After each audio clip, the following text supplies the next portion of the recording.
Okay, so you think electrochemistry is difficult? Let me show you why it's not.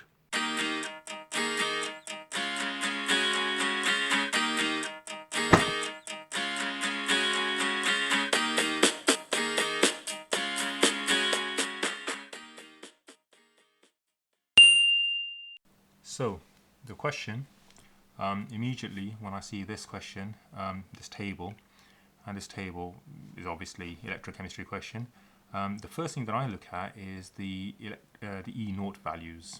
Yeah, which way are they organized? Are they more positive at the top and more negative at the bottom? Or are they more negative at the top, more positive at the bottom? Or are they mixed? Generally, for your exams, you will always have more positive at the top and more negative at the bottom. This is how it's going to be organized. However, in books or on the internet, you may see that this is reversed. Yeah, so the whole table is reversed. So the more negatives at the top and the more positive at the top. So just be careful on the internet or in the textbooks. But in your exams, for example, you will see, normally more positive at the top and more negative at the bottom.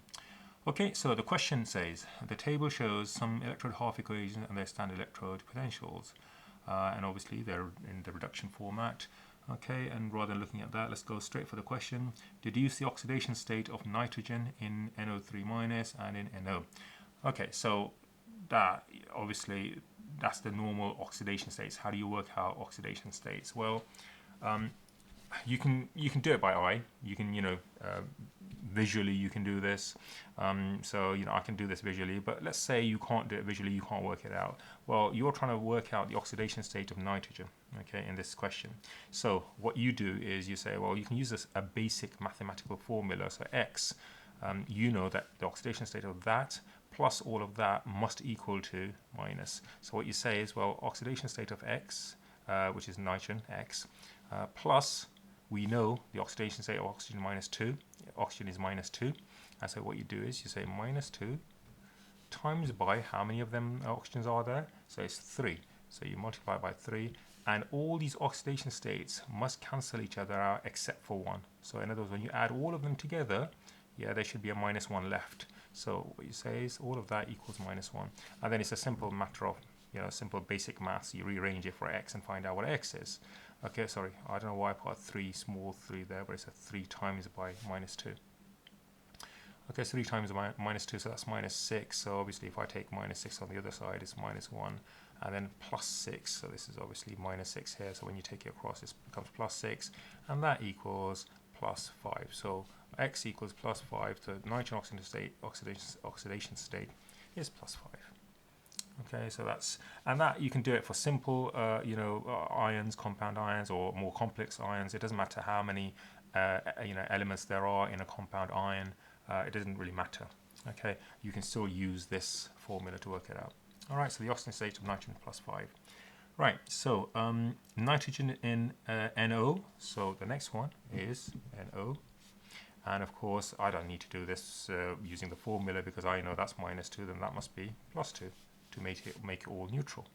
Okay, so obviously nitrogen oxidation state in this case is +2. All right, so next let's get on to the next question. State the weakest reducing agent in the table. Weakest reducing agent. Now, reducing agent means that something that reduces other things. So it reduces other things. In other words, it wants itself to be oxidized. Okay, now if you look at the table itself, these are all written in reduction format. So this is reducing, yeah? So they're gaining electrons to become that, gaining electrons, yeah? So this is all. So now, which one of these things is likely to give away electrons? Yeah, so which one of these things will likely give away electrons? Why? Because you want this thing to reduce something else. Okay? Now, you should know the basic principle that the more positive the E naught, the more likely it is to be reduced. Okay, so gain electrons. So in other words, this loves to go that way because it's very positive. This doesn't. It loves to go the other way. Okay, so it's going to be oxidized. So that means reducing agent, something that reduces other things means it will love to be oxidized. Okay, so in other words, it loves to give away electrons. So that means Fe is more negative, therefore Fe loves to go that way, in other words, give up electrons. Of course, these electrons can then be taken by something else and be reduced. So the strongest reducing agent is this. Okay, so that means the weakest reducing agent, so something that does not really like giving away electrons, must be the chlorine.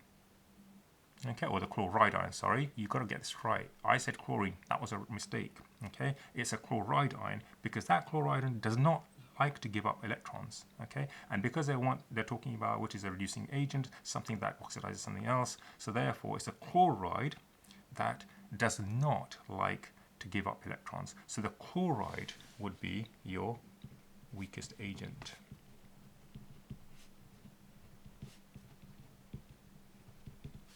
Okay, so now I hope you realize that for this particular question, yeah, you really do need to know what these E0, electrode potentials, mean.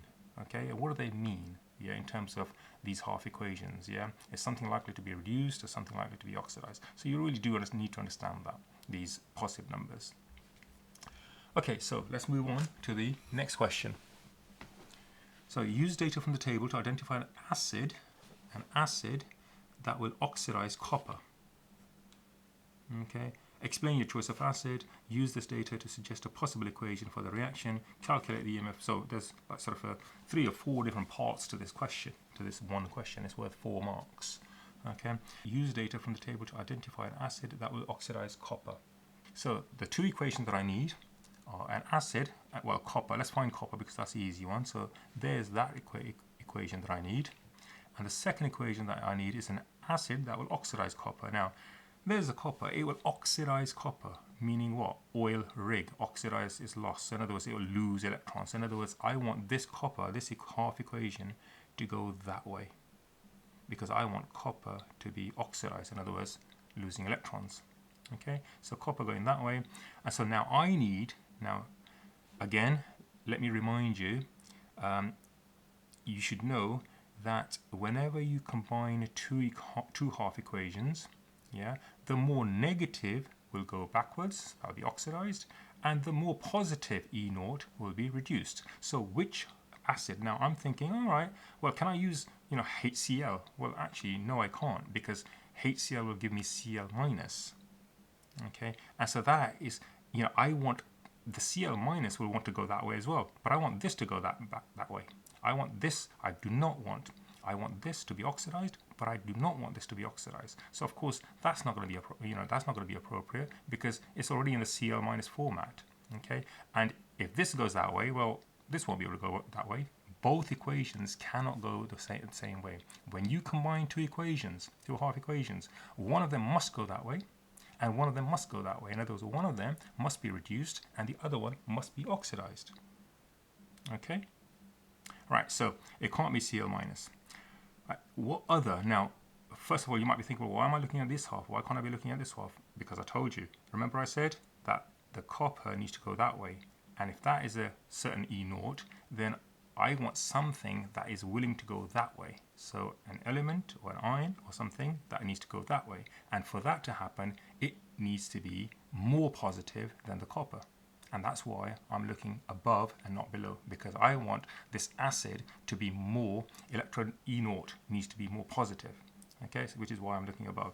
So anyway, we decided that it can't be hydrochloric acid, and of course there is no acid with sort of Fe3 ions. So the only other half equation that's left is this one. And immediately I'm thinking, hold on, which acid do I know that's got NO3 minus? Yeah, so it's HNO3. So it must be this half equation here. Okay, so the nitric acid is what must be the acid that I'm going to choose. So I've chosen nitric acid, and the reason why I've chosen nitric acid is because the E0 of the nitrate ion, yeah, is greater than E0 of the copper ion. Okay, you can write it in words or you can write it in these symbols. My suggestion is start sort of learning how to do this in terms of symbols, it's quicker, and plus you need, you're a chemist, aren't you? Right? So you need to know how to do these things according to chemists, right? So use chemistry terminology, all right? Or you can even say, you can even say that nitrate ion is a better oxidizing agent than copper, yeah? Or nitrate ion has a more positive E0 than copper. So in words or whatever. Okay, so that's the first part done. All right, so I've explained the choice and I've identified an acid. And my suggestion is actually start, ticking. When you have like 4 parts to a question, start ticking the ones you've done so you know you're not missed it out. And actually, you need to understand something. When a question has 4 or 5 parts to it, I've seen this often, that students do the first part or second part or third part, and then they completely miss out the 4th or 5th part because it's exams, right? Exam conditions, right? Stress, right? Pressure, right? And this is why you need to have some kind of your system where you know that you've answered all the question. And I use tick system, okay? Right, so use this data to suggest a possible equation for the reaction. So now we have to formulate an equation. All right, now coming back to this table, you know that this copper needs to go that way and this needs to go that way. All you literally do is you need all the reactants on one side. So this and this, nitrates reacting with copper, you need one side. Because remember, you're starting with nitrate ions and you're starting with copper on one side. So you need these as reactants. So what I'm going to do is I'm going to turn this equation, swap it around. Okay, so I'm going to literally swap that equation around. So it'll be Cu solid. And I'll just do the half equation first to give you Cu 2 plus, and this is going back to your year 1, for example, yeah? How do you write ionic equations?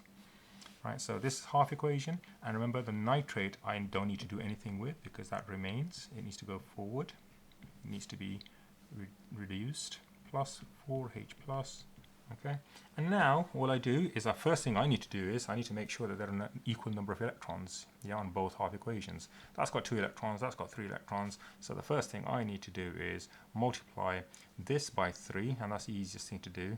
This by 3 and this by 2 to give me, to give me 6 electrons here. But remember, I've got to multiply everything by that number. And this, so that's going to give me 6, so that's okay, electrons, which will then cancel out later. And then 2 electrons, sorry, 2, I've got to multiply by 2 here, and 4 times 2 is 8, and then 2, and then 4. Okay, so I now need to add these two together. And all you do is consider your arrow to be an equal sign. I'm going to say equal. It's not an equal sign. Please don't write an equal, otherwise you're going to be in problems, yeah? Just consider it in your head. It's an equal sign. Okay, so equal sign. And then you start writing everything on this side of the arrow. You start writing as a reactants. Everything on that side of the arrow you start writing as your products, remembering to cancel out the electrons. So let's start with that. So there's copper. Leave plenty of space, and of course don't forget 3 coppers. Leave plenty of space. 2NO3 minus, don't forget the minus, and state symbols, plus 8H plus. Well, those electrons I'm going to cancel, so they're cancelled out. In fact, I might as well do it now here. And then everything on that side as my products. Again, start with that equation. Use some kind of a system, yeah? Use logically, yeah? So do that first, and then that. Don't start doing swapping that, otherwise you're likely to miss some reagents, yeah? So that, and guess what I didn't do? I did not do the physical states there, state symbol there. Right, that is plus NO plus 4 waters. Just going to give you a final, give it a final check. 3Cu, 2NO3, 8H pluses, electrons cancelled. Then for the product side, 3Cu, 2 plus, 2NO, and 4H2O.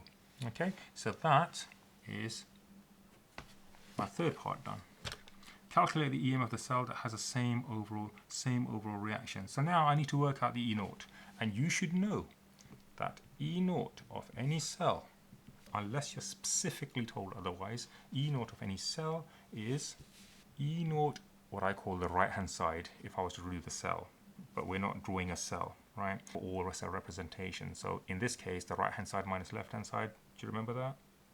Yeah, look it up, right-hand side minus left-hand side, you'll see in the books. Okay, but because this, I'm not drawing a cell here or a cell representation, so this right minus left won't make sense. Okay, so what I need to do is E naught of the reducing, so the reduction, something that's being reduced, yeah?